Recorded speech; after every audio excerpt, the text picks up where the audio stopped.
Folks, the HTC Droid Incredible now has 720p HD recording, courtesy of a software update. This phone has the same 8 megapixel OmniVision sensor as the Sprint EVO 4G, and it's running the same software app. The quality are pretty much the same I've seen from both. I will be comparing it to the iPhone 4, which has a 5 megapixel OmniVision sensor. 5 megapixel, a little bit less than the 8 megapixel, but it has a higher pixel density count of 1.75 UM, which theoretically gives it an advantage in low light and motion. So how does the Incredible compare to the iPhone 4? Well, the iPhone 4 today is fully automatic with tap to focus, and I'm going to put the settings to on the Incredible to auto white balance, spot metering, and I'm going to give it MPEG-4 encoding, which is the highest you can get on the HTC phones, both the EVO and the Incredible. So it's at a slight disadvantage, whereas the iPhone 4 records at an H.264 encoding. So let's see how the two of them compare today. I'll be shooting in different lighting conditions, mostly low light, so you can see how the two fare in the real world.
Everything's on automatic.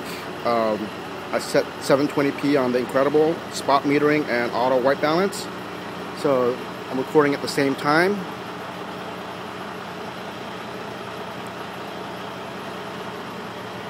Hopefully the Incredible doesn't suffer from the audio problems that the EVO 4G has, and we'll find out. So this is recording side by side. Okay. Everything's on auto. The Incredible has spot metering and auto white balance and MPEG-4 encoding. The iPhone records at H.264.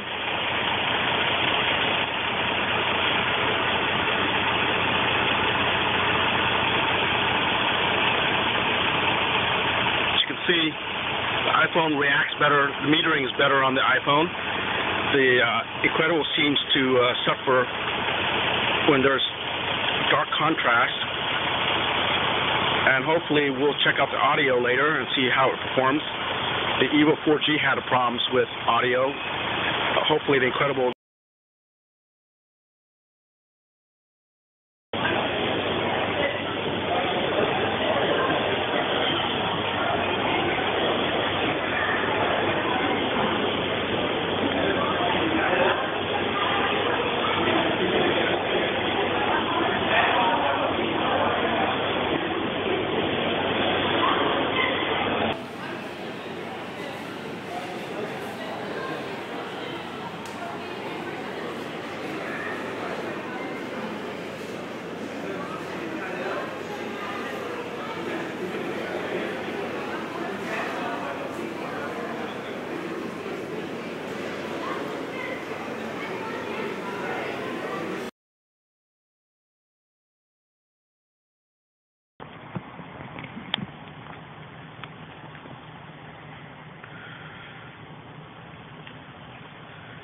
So folks, this is night recording, seeing how the camera performs in, say, low light.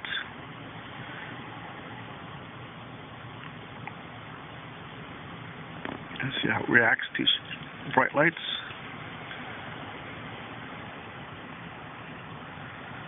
The Incredible seems to have blown highlights if you look at the hood of the car. And if you look at the lens flare, and it seems to be dropping frames.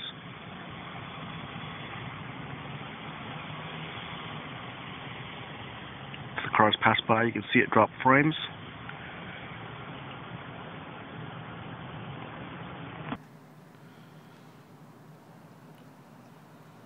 So folks, this is night recording, seeing how the camera performs in, say, low light.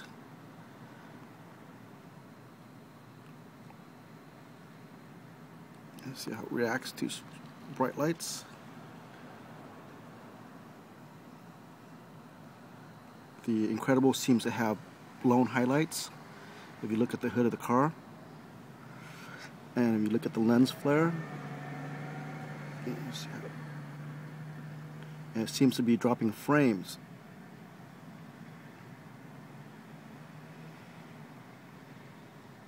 As the cars pass by, you can see it drop frames.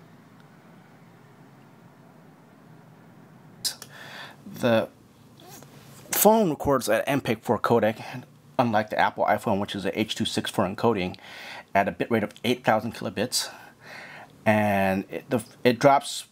The frame rate's anywhere from 24 to 9 frames per second. In Linux, for some reason, it says 3 frames, which is not very accurate. And it's mono, and it's at a horrible, horrible sample rate of 8,000 hertz. That's why you get the teeny weeny sound, the tin can sound you hear from a lot of EVO and Incredible video footage. The iPhone, on the other hand, records at H.264. 30 frames per second. I've seen it drop to 24, but on average it's 30 frames per second. Audio rate's AAC at 44 kilohertz. So the software encoding, the footage, the files of the Apple iPhone will always be better than both the Incredible and the EVO 4G, just based on the codec alone. Another thing, the reason why a lot of the HTC EVO and the Incredible videos on YouTube suck so bad is because the phones themselves will drop frames under low light or fast-moving objects. So, like in this room right here, this phone will drop to very low rates. I have the phone right now connected through USB and connected to the Eclipse Android SDK. I'm running a catalog debugger, and you can see in real time. Let me activate the phone real quick. In real time, it's now 9 frames per second. That's pretty horrible. So if I move this phone to this monitor where it's very bright, you can see it jump up. See it jump up to 24 frames per second. So let me move the camera away. See it drop to 9 frames a second. So that's the main reason why the HTC phones aren't really usable for HD recording. So in conclusion, I think it's pretty obvious that the iPhone wins. It has a superior recording system. It records H.264 instead of the 3GP on the Incredible and on the EVO 4G. The audio is 44 Hertz AAC versus 8 Hertz AMR. So iPhone wins there. You can also notice that it doesn't drop frames like the Incredible or the EVO. Its exposure system is pretty much dead on. It doesn't overexpose or underexpose as bad. So I'm going to have to give this round to the iPhone 4. Thanks for watching my video.